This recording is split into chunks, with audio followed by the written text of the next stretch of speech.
Five Nights at Freddy's Advent Calendar contains 24 actual Five Nights at Freddy's characters, but what the f is a Revenant? I don't recognize any of this.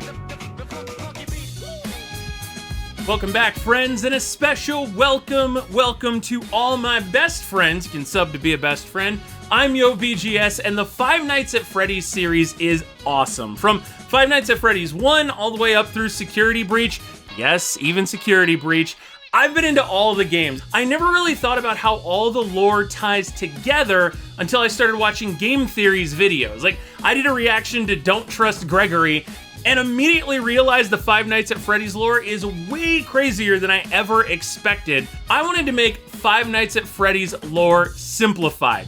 Quick disclaimer, by the way, this won't be super comprehensive because I don't want the video to be 2 hours on its own.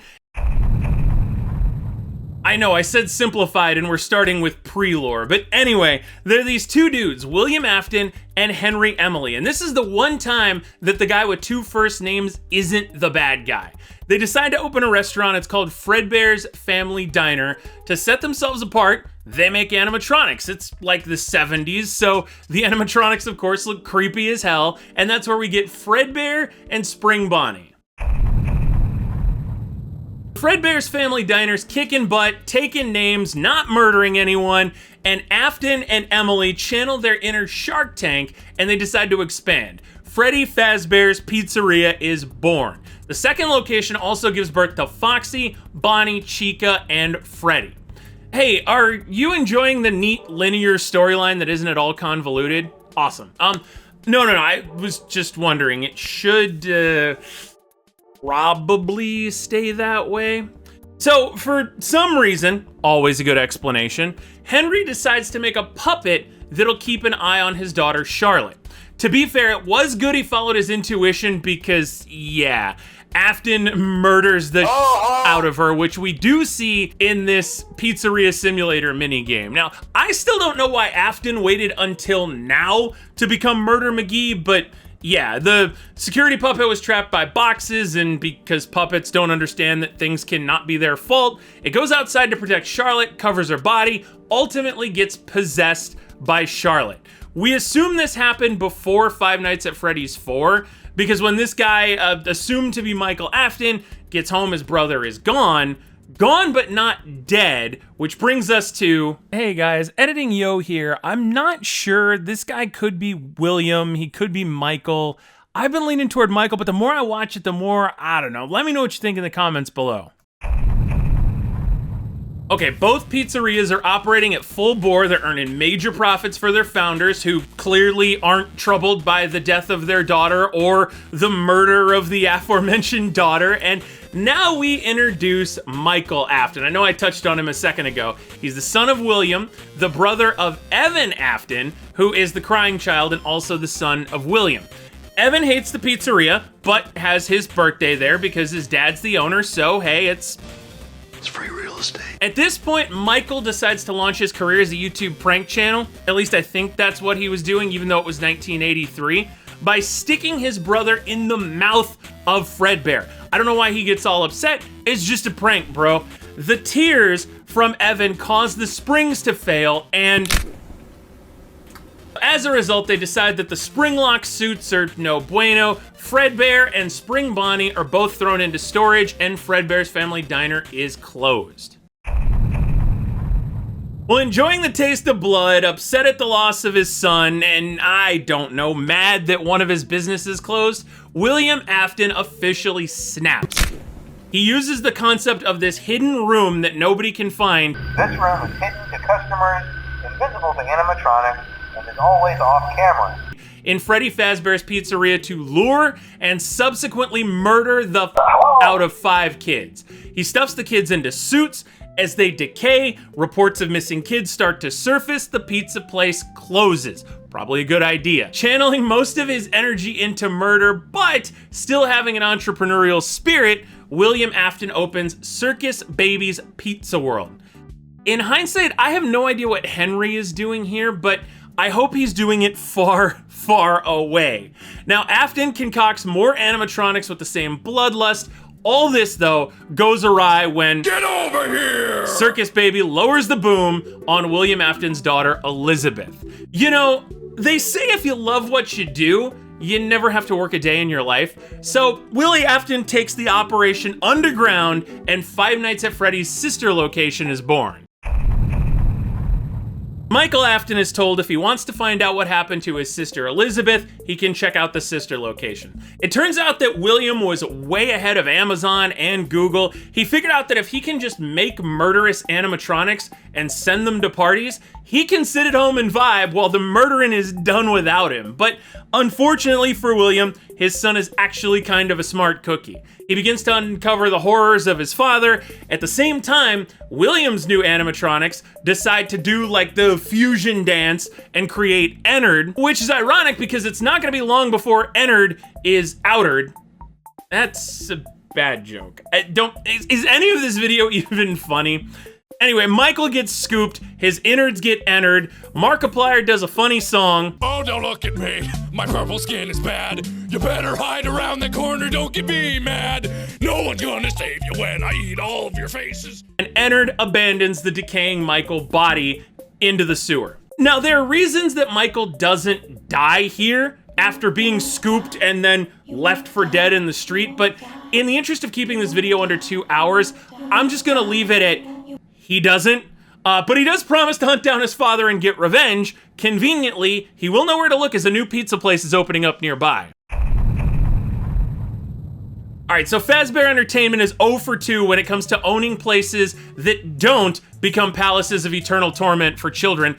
Why not go for 3? The year's 1987, and the second Freddy Fazbear's Pizzeria opens up. Now, if kids were obliterated at one of your restaurants, you'd probably want to beef up security, right? Again, the suits that own Fazbear Entertainment, they must be time travelers because they decide to automate that and put the murder identifying mechanics in the animatronics. Then they hire William Afton as the security guard. Not long after the restaurant opens, Afton loses his position as security guard. Almost immediately after that, 5 more kids are just detonated.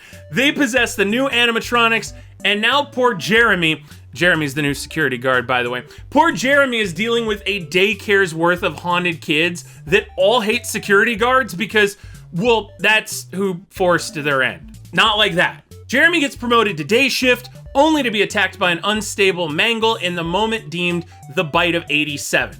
Evan was taken out in the bite of 83, Jeremy gets taken out in the bite of 87. Unsurprisingly, the animatronics are decommissioned after this. Fazbear Entertainment goes dormant once again. Grunge is king. People have rediscovered the benefits of flannel, they're rejecting hot pink, and the original Freddy Fazbear's location is reopened yet again because if at first you don't keep kids alive, die again. That's the saying, right? Michael Afton, who is 6 years post-scoop at this point, has the perfect demeanor for the grunge era and manages to get hired under the assumed name Mike Schmidt. Unfortunately, Mike looks a bit too much like his old man, and the animatronics, who have not been properly relayed to rest, decide to attack him. Ultimately, Michael is deemed even too dingy for security work and fired, presumably because, well, he's actively decaying. William Afton returns at this point. He tries to take the haunted animatronics apart. Now, if you ever saw Casper, you know that messing with one child ghost is bad enough, much less attacking 5. The kids trap him in the spring Bonnie suit. His nervous sweating causes the spring locks to fail, mangling him, and then he's sealed up in the room as well. Remember what I said about Michael not dying because, well, reasons? Yeah, you're gonna have to trust me that that's the same reason William Afton doesn't die here either. The good news, though, is that turning this man into a human Play-Doh extruder was good enough for the original 5 ghosts. They're appeased, they move on to the other side. Okay, now this not only makes sense, but I am here for it. We have haunted prisons, haunted asylums, so why not a haunted pizzeria? especially if you're in the original location. This seems tremendous. Michael Afton, we all know, by the way, he's like the LinkedIn king of town. He heard the phrase Freddy and Fazbear in the same sentence, immediately decided to jump in there. He's got experience at Freddy's on his resume, so one would assume that these horror guys are gonna be all about bringing his creepy ass in. It all goes south though because the staff decides to unearth Springtrap, aka William Afton, and set him loose in the building. Michael decides the only solution to this is to burn down the building, but yeah, that's not gonna work. Wonder if that's gonna become a trend. All right, remember Henry? Pepperidge Farm remembers. The man's had a hard 5, 20, 40 years at this point, and he's decided that enough is enough by opening up a franchise opportunity for Fazbear's Pizzeria, because, you know, someone's definitely going to want to open that can of worms again. Of course they will, because Michael is the one who decides to open the location. Henry builds this new animatronic Lefty, which stands for Lure, Encapsulate, Fuse, Transport, Extract, in the hopes that he'll be able to get his daughter's soul out of Circus Baby. Which, good luck putting that toothpaste back in the tube. Surprisingly, most of Henry's plan works, which he clearly didn't have an end game for, so he just burns down the pizzeria, but he's inside of it this time. That somehow sets the souls free of every animatronic and person involved except for Cassidy and William Afton. At this point, Cassidy and William Afton seem to be in some sort of limbo. It's possible that Afton's haunting like circuit boards or something. Yeah. Now, if that sentence raised some questions, congratulations, you're still watching the video. You should probably subscribe, that'd be pretty sweet. But Cassidy is the child from the first group of murderins who got put into the Golden Freddy costume. And apparently she's very nice, very evil, or just very evil. She creates the game Ultimate Custom Night as this weird like purgatory for William Afton, forcing him to be tortured by his mistakes for all eternity. So I apologize for this part regarding help wanted and special delivery, but this video is getting incredibly long and I'm sticking as close to the main series as I can.